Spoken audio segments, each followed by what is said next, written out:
Foreign policy has become another challenge for the Biden administration, from his botched withdrawal from Afghanistan over the summer to mixed signals over the China situation and the situation at the Russia-Ukraine border and the situation at our own border. For the latest, let's welcome back retired Marine Corps Lieutenant Colonel Stuart Scheller. Stu, good to see you. Welcome back to the show. Pleasure to have you back.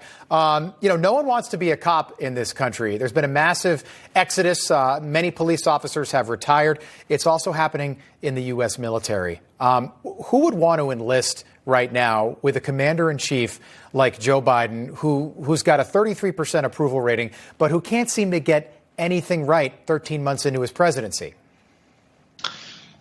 Thanks for having me on, Rob. I don't think any junior service member joins the military based on who the political party is in power at that time. So I think Joe Biden will not be reelected in 24. Joe Biden still has an opportunity over the next couple of years to right the ship in a couple of foreign policy things that he's done.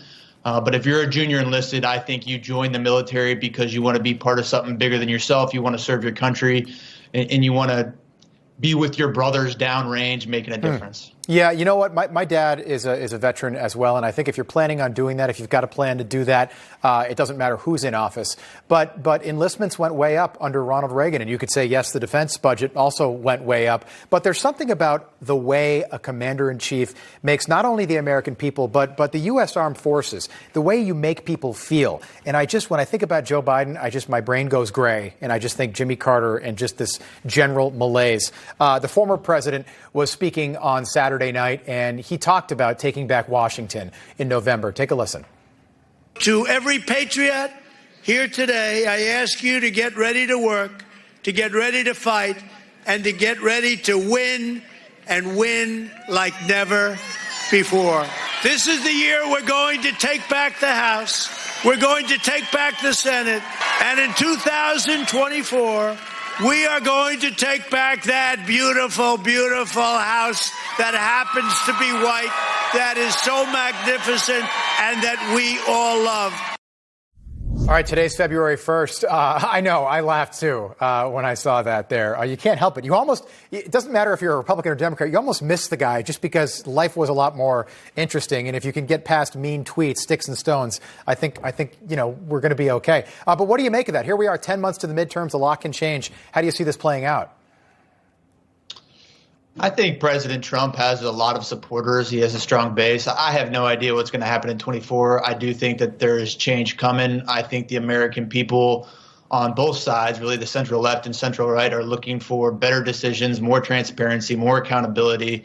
And so I do think that there's a change coming. What that change will be is yet to be determined. When you see Russia-Ukraine, were you disappointed that the first embassy to close in the country of Ukraine was the U.S. embassy? Ukraine has so many issues that haven't been addressed on the foreign policy level. Let's start with NATO. Who is the NATO force? Who is leading that NATO force? Why America unilaterally is talking about an 8,500 troop response when we're talking about 100 to 150,000 Russian force. Right. We have thrown billions, if not trillions of dollars at NATO for this exact situation. There's so many. I could talk all day about Ukraine, but we're not executing this well right now. Well, we want to have you back. 10 seconds. Does this remind you of Afghanistan at all? What we could see happen in Russia-Ukraine? The problem, the parallel between Afghanistan is that we failed Afghanistan because at the operational and strategic level, we were not getting good advice from the combatant commanders up to the National Security Council. Right. The exact same thing is happening right now. We need senior military leaders who can win wars, who can signal clearly, and it can develop an allied force, which is what we've been trying to do with NATO since the fall of the Soviet Union and after World War II. So, yes. Great point. Lieutenant Colonel Stuart Scheller, great to see you again. Come back and see us anytime. Thanks so much. We appreciate it. We got a lot more coming up this morning on Wake Up America. Stay with us. We'll be right back.